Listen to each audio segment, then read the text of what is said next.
Assalamualaikum warahmatullahi wabarakatuh.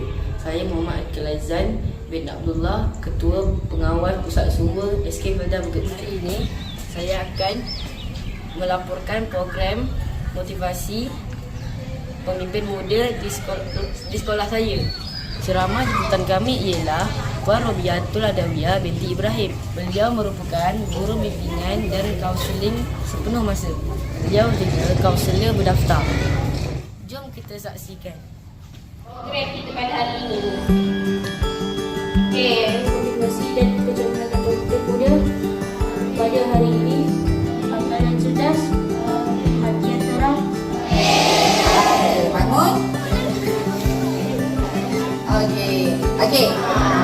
Okey, masa ni gila angka dah sebagai satu lagi. Kita fokus kepada akan melengkung dan berjalan pun dalam keadaan melengkung.